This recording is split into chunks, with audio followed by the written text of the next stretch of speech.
नमस्कार मित्रों, मैं हूं आपका मित्र उमेश महादोशी। अभिराम वाणी पर आपका हार्दिक स्वागत है। समकालीन लघुकथा प्रसारण के इस कार्यक्रम में प्रत्येक रविवार को एक या दो लघुकथाएं शामिल की जाती हैं। इनमें प्रसारण हेतु सीधे प्राप्त लघुकथाओं के साथ हम अपनी अन्य योजनाओं में शामिल की गई कुछ लघुकथाओं का भी उपयोग करने का यथासंभव प्रयास करते हैं।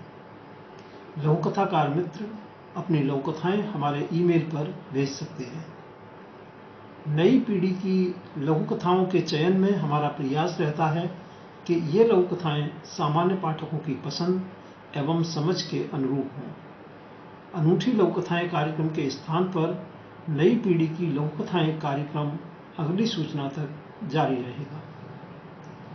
इस मंच पर उपस्थिति दर्शाने वाले सभी सहयोगी मित्रों का स्वागत है, अभिनंदन है।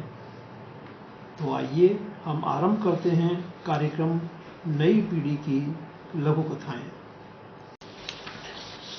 आज की प्रस्तुति में शामिल है नई पीढ़ी की एक प्रतिनिधि लघुकथा जिसका शीर्षक है जीव का आकाश।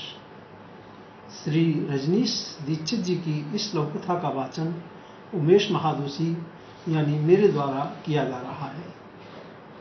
यह लघुकथा दी अंडरलाइन पत्रिका के दिसंबर 2022 लघुकथा विशेषांक में शामिल है।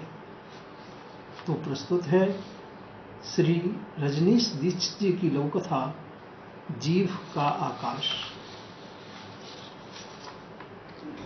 उसके छोने बड़े हो गए थे।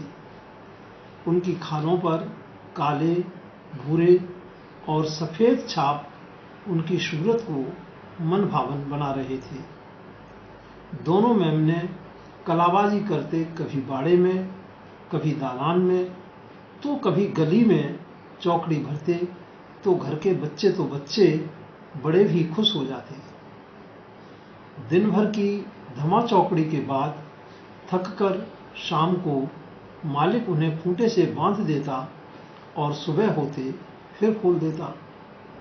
कभी वे माँ के पास खेलते तो कभी आपस में लड़ने का उपक्रम करते हुए दौड़ते। पास के खूंटे में बंधी माँ टुकुर टुकुर देखती और मन ही मन शायद उनकी बलाएं भी लेती होगी। कभी कभी तो वे माँ के थनों से लगकर तृप्त होना चाहते, लेकिन सूखे थनों को थोड़ी देर चबा ले देने के बाद माँ खुद ही छिटक कर अलग हो जाती और वे उछल कूद करते हुए फिर भाग जाते। वह खूब चाहती कि वह अपने लालों की दुग्ध क्षुधा तृप्त कर दे, लेकिन वह असहाय थी। आज सवेरे ही मालिक ने दोनों के गले में लाल काली पट्टियां बांध दी थीं, जिससे वे और गबरू लग रहे थे।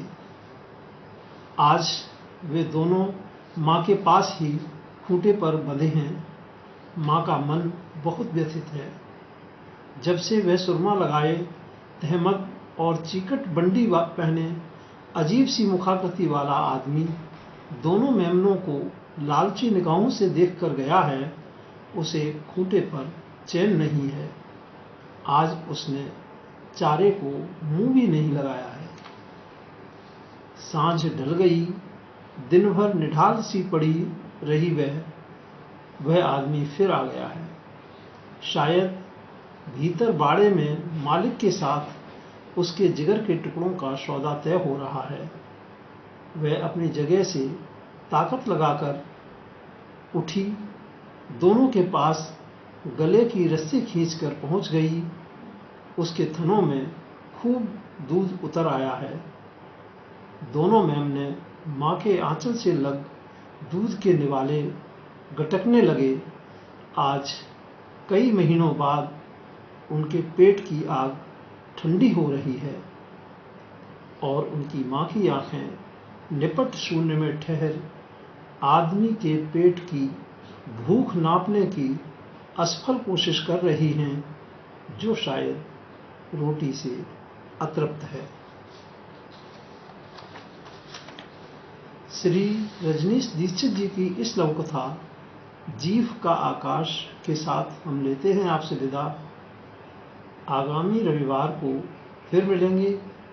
नई पीढ़ी की लघु कथाएं कार्यक्रम की श्रृंखला को आगे बढ़ाने के लिए आप अपनी नियमित योजनाओं में सफल हों, जीवन में भरपूर ऊर्जा और उत्साह से आनंदित रहें। हार्दिक शुभकामनाएं।